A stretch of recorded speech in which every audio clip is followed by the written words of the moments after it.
Y este tipo de eventos que afrontó nuestro país tienen varias secuelas. No únicamente se trata de las pérdidas materiales y de las vidas humanas que son tan importantes e irreparables, sino también las secuelas que deja en el plano psicológico a todas las personas afectadas, no solamente directamente, sino también a quienes lo vivimos de diferentes motivos y de manera indirecta. Vamos a hablar de este tema y ver también cuál es la manera de afrontar esta situación que como país estamos viviendo. Nos acompaña ya en los estudios de Gama TV el doctor Gabriel Cortés. Él es psicólogo y experto en emergencias y desastres.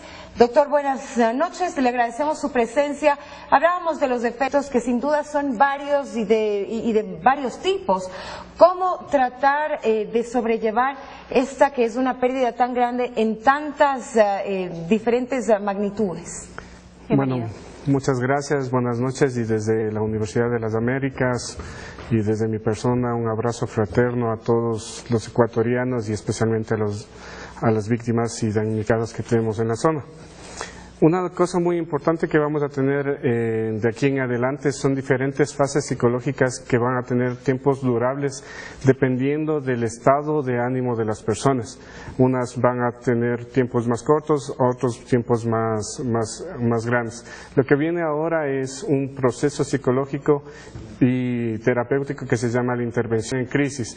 Ya ha pasado el efecto principal, que es el impacto, que son las 72 horas posterior a la catástrofe, en este caso el terremoto. Inmediatamente estas 72 horas ahora se vuelven 72 horas de rescate y posterior en este momento el desastre.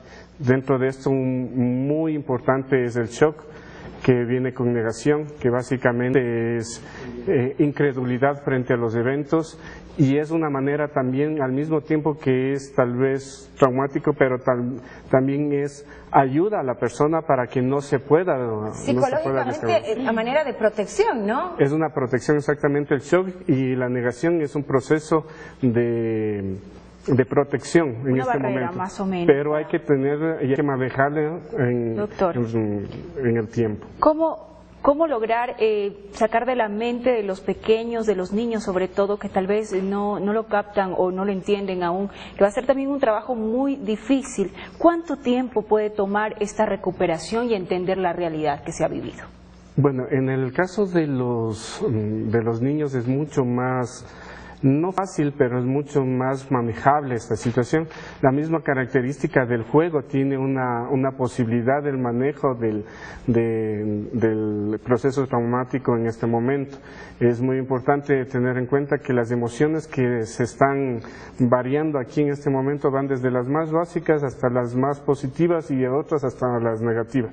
Entonces, en el manejo de los niños es importante tener como consideración el juego y la protección, en este caso, hacia los padres. ¿Cómo podemos hacer? Le hago una pregunta que también me ha llegado. Aquellas madres, hermanas, esposas de militares, de policías, de bomberos que estuvieron en el lugar de los hechos, ¿cómo recibirlos luego? ¿Cómo tratar de que ellos también alejen un poco esas imágenes que tuvieron que observar? Bueno, es muy importante que ahí se comienza con el aspecto terapéutico de la protección al protector o la protección al rescatista o al primer respondista. Es un proceso psicológico en el cual mucho de las características que va a hacer tiene una dualidad. Mientras algunos van a hablar mucho del tema, hay algunos que van a tratar de no hablar. Hay que respetar eso y es importante que en el momento que llegue sí se preste una asesoría técnica psicológica al personal. Seguramente puede haber amigos, amistades, Marcela, que por ejemplo, llegaron los bomberos y la primera pregunta que le van a decir es ¿qué pasó? Cuéntame, ¿cómo sucedió? ¿Qué hiciste? Y eso se debe evitar. No, en muchos casos es preferible contar eso. Mientras la persona más cuente acerca de eso, más lo va a hacer parte de su vida y más adaptable va a ser a eso. O sea, va a tratar de reforzar este sentido. Doctor, en una etapa como estas también se puede generar una psicosis colectiva y me refiero precisamente al hecho de lo que estamos pasando. Las réplicas que se siente en muchas partes del país, que genera mucha incertidumbre, temor, inquietud, preocupación. ¿Cómo manejar esto para evitar que una situación así se desborde? Ok, una cosa muy importante lo que estamos pasando, justamente las réplicas nos traen de nuevo al miedo, Exacto. nos traen a la inseguridad y nos traen a la percepción de nuevamente de la muerte. Entonces es muy importante eso, que justamente entre familias, entre comunidades, si no hay alguien, un terapeuta calificado, es importante conversar acerca, ver las emociones que estamos teniendo, manejar las emociones.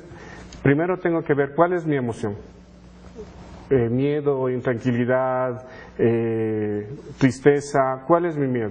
¿Cómo lo estoy sintiendo? O sea, ¿cómo me está afectando a mí? Y en el siguiente paso es proyectar eso de manera positiva. Mi miedo transformo en alegría o fuerza. Evidentemente podemos manejar esta situación, pero habrá ocasiones o casos en que esto ya se desborde. ¿Cuál es una alerta que nos permita saber que necesitamos ya otro tipo de ayuda? Una alerta muy importante es lo que nosotros comenzamos a verificar ya como del estrés agudo, estamos pasando a un tipo de estrés crónico o después a un estrés postraumático. Por lo general es cuando aparece no solamente de la parte psicológica, sino también de la parte física ciertos elementos. Por ejemplo, el miedo y el propio estrés produce insomnio, produce pesadillas recurrentes, produce miedos recurrentes acerca del evento. Por ejemplo, medio tiemblo algo y yo me siento hiperalerta, o sea, comienza a temblar y no o es porque pasó un carro por cercano y hizo mover, pero yo lo asocio al evento. Entonces, esas hipervigilancias, esos insomnios, esas pesadillas que vienen caracterizados muchas veces en la parte somática como vómitos, como náuseas constantes, palpitaciones, esto ya nos da un indicativo que ya está pasando a otro tipo. Ahora, también es importante saber cuál es la forma correcta en la que muchos de los voluntarios que acuden a las zonas de desastre deben brindar como apoyo a la población. ¿Qué debemos hacer para realmente ser útiles en esta circunstancia? El apoyo psicológico, el mayor apoyo psicológico que tenemos justamente es de ser humano a ser humano. Una de las cosas muy importantes cuando vaya la gente allá es justamente no brindar primero un apoyo solidario, un abrazo solidario, un momento de entendimiento solidario, una palmada en el hombro indicando aquí estamos, y eso es muy importante lo que estamos haciendo y lo que están haciendo los medios de comunicación, fomentar justamente estos mensajes solidarios, estamos contigo, ¿no? Y estamos ahí, estamos contigo, eso es lo que a ellos les da fuerza. Usted decía algo también importante sobre los medios de comunicación, es la información que se emita, para que aquellas personas que pasaron por esta situación sepan la realidad de las cosas y no la especulación. Sí, es importante tener en cuenta que la información técnica tiene que venir con una explicación bajado al nivel común. ¿Por qué? Porque yo tengo mucha información, por ejemplo, del geofísico, que yo como experto lo entiendo, pero otras personas dicen, mira, están muchas cosas aquí, está pasando, y como está acelerándose o esto está muchos sismos, va a venir uno más grande. No es así, esto es un proceso normal, y justamente todos los expertos en esta área dicen, es un proceso normal que va a ir tranquilizándose en la medida del tiempo. Las instituciones públicas, en este caso, van a tener una gran responsabilidad, tema de Fuerzas Armadas, policía, bomberos, rescatistas, con sus departamentos médicos para tratar a todo su equipo que ha pasado por esta situación. Sí, de hecho es muy importante ahí también tener la colaboración externa, porque a veces el médico, el psicólogo también concurrió allá.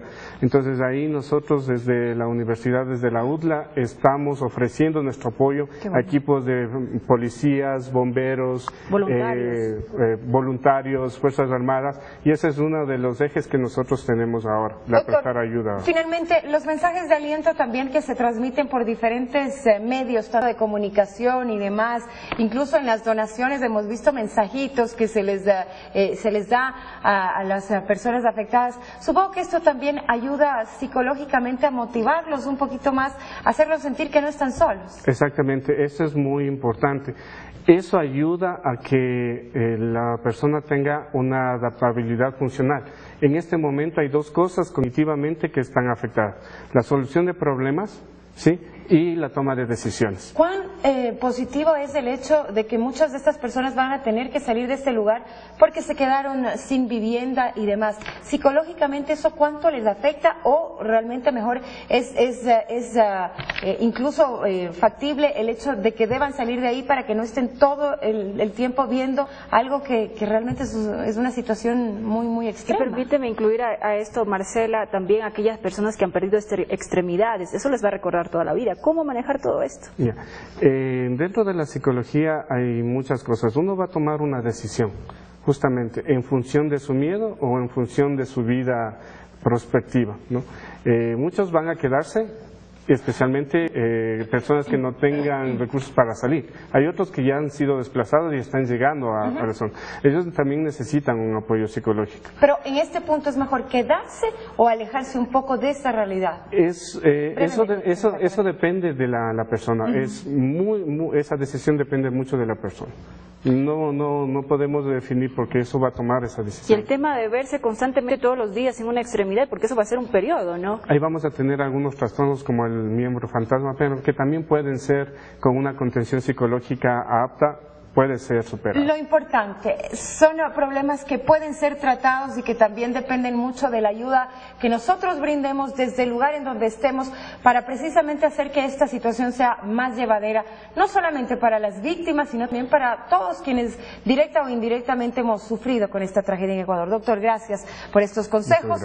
Nos vamos ahora, cuando son las 21:39, a una pausa y regresamos con más.